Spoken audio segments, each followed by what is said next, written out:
Hello there, ladies and gentlemen. Welcome to another episode here on PasticheofSkin. We're going to be doing something a little bit different here. This is another episode of HypeTrain, specifically because Avengers: Infinity War. I'm going to see it in approximately 3 hours from the point of me actually recording this video. So I managed to avoid all spoilers so far, and I wanted to actually give what I think will be happening in at least the first 10 minutes of Avengers: Infinity War now, so I can do an update video and see how wrong I was after I've seen the movie. So, right, what have we got? What are we knowledgeable about from the trailers that we've seen? I've actually haven't seen, I honestly went and saw a recent trailer. I saw a recent trailer at the beginning of another movie, see it before Rampage, that I think was identical to a trailer I'd seen earlier, one of the older trailers, so I don't think I've actually seen more than the people that I've actually been watching non-stop every single release and leak and knowledgeable bit. So this is from my accumulation of watching the entire Marvel Cinematic Universe up to this point, and what does that mean for the actual plot, and how is it actually going to kind of tie all together into this one big finale piece. So right, goggles on, let's figure this out.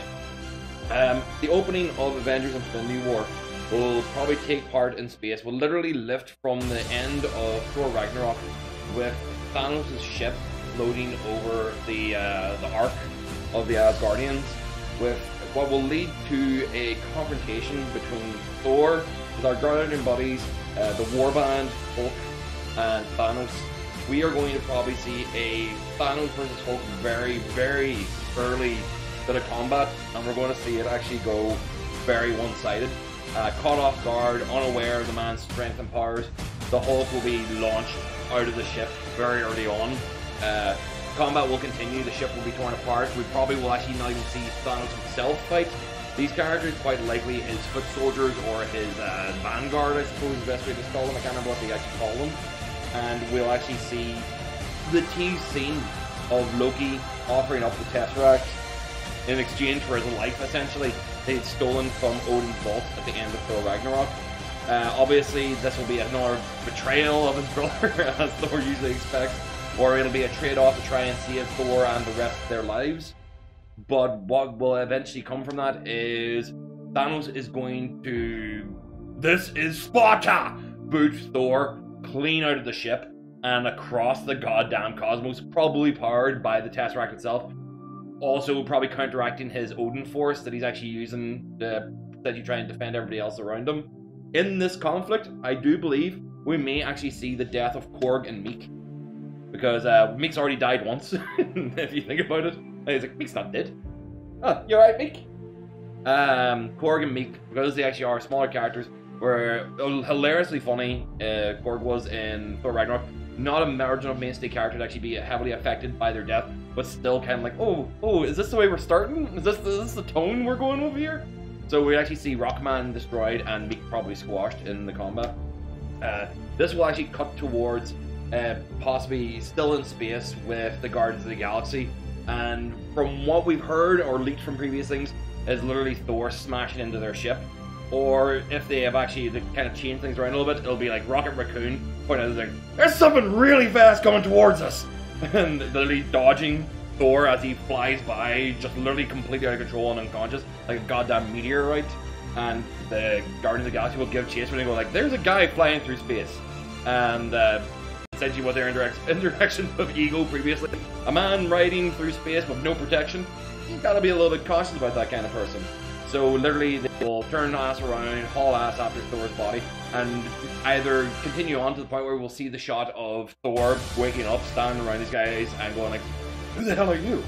And literally just comes to the Guardians all kind of leaning in, doing their, we're the Guardians, man. In that point of the story, we're probably chatting maybe 5-6 minutes into the film. We fly back to Earth, essentially storyline wise. We kind of leave them in their moment and return back to Earth, where Strange is quite likely to be the instigating force, because he's aware of the dangers and the things that are possibly inherent in space, and things like the Tesseract and objects of actual power being consumed and controlled, or the gauntlet itself existing, is essentially triggering off something inside his gem, in his chest, or the necklace he wears, or something else, because of his mystical powers. And he's going to do the recruiting essentially going to Wakanda and Black Panther, and obviously Steve Rogers, who is currently there and also hanging out with his buddy Buck. They essentially get recruited to the side by Doctor Strange, who warns them that they're almost already here. They're on their way, which could very well become essentially a clustering where essentially like these guys are all prepping their materials and getting ready for war. Strange will then move on to 2 other groups, possibly with going to the new Avengers compound and being Vision, Black Widow, Falcon, anybody else who's nearby. I can't remember. Is that one really included in the Avengers yet? No. But that group of Scarlet Witch as well, that group, and actually kind of informing them, and or doing so with Tony Stark as well, and that'll actually bring the tiers and parts together. That'll actually be the information of the great threat that is coming, and then leading to preparations for the eventual landing of Thanos' guards to Earth. Possibly drawn to Wakanda. I do not know. They don't think. Essentially, they're going to be drawn to the gems, but also the fact that Wakanda actually being a hidden place, high tech. They may actually. We've definitely seen scenes that show a Wakandan army being led with the Avengers on their side and Hulk on the ground as well in that particular case. So that's probably going to be much later on. So I imagine that might be almost like a last staging ground rather than actually being the first point of conflict, which could very well be elsewhere in the United States, more likely rather than Europe or anywhere else. That's a very constricted down theory of what I think the opening parts are going to be.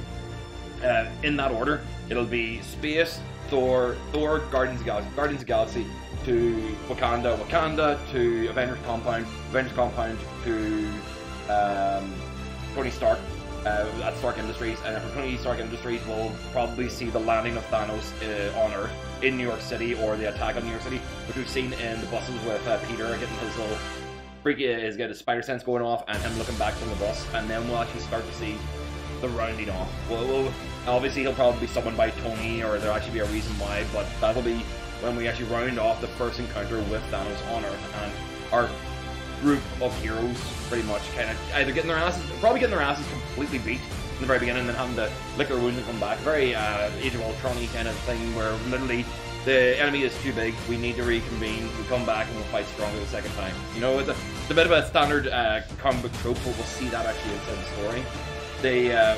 My predictions for deaths in the movie, Korg and Meek from the very beginning. Quite possibly Vision will be deactivated.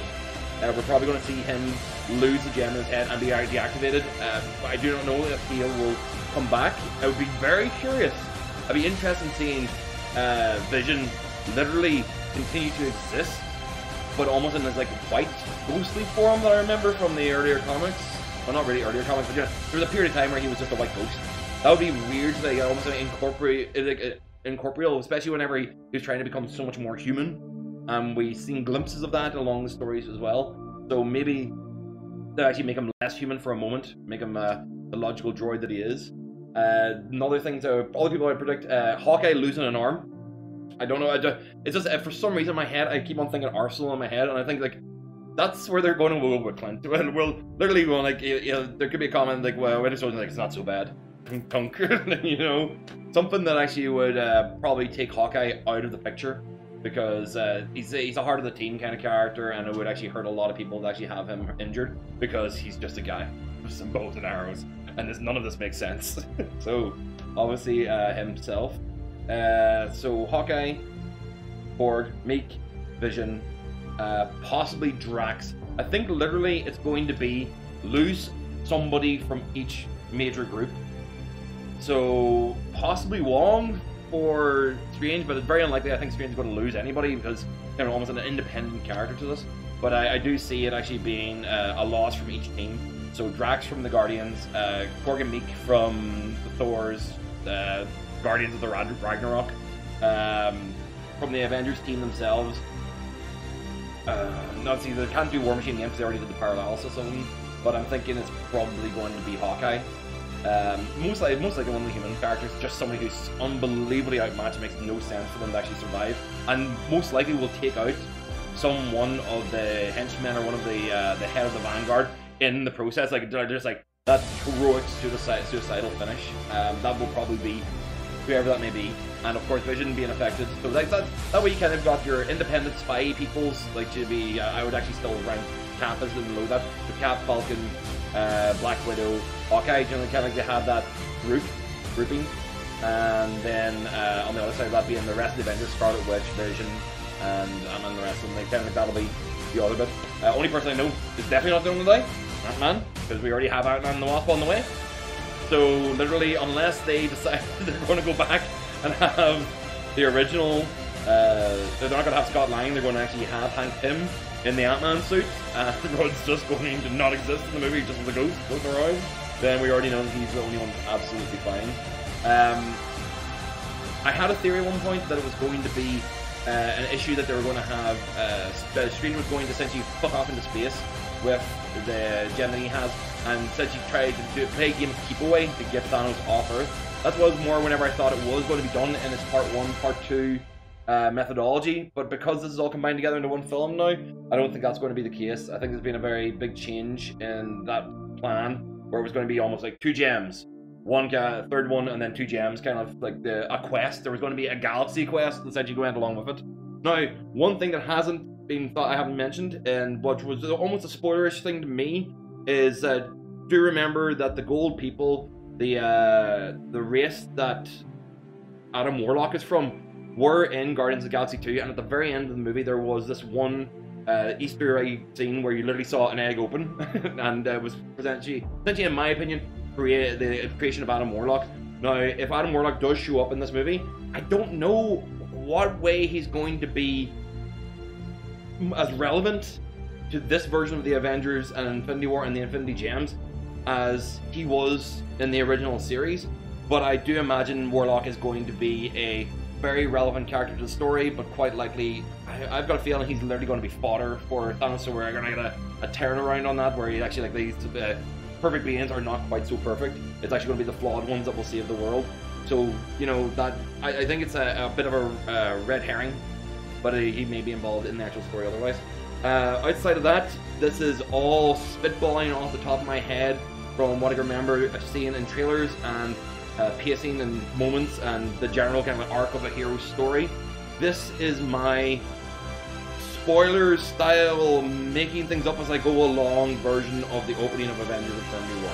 So guys, if you have any thoughts, opinions, comments, hate me, like me, do not give a crap about what I had to think, do feel free to check back in after I see the movie tonight, where I will do a very quick midnight screening style kind of short talk about the movie without getting into spoilers at all.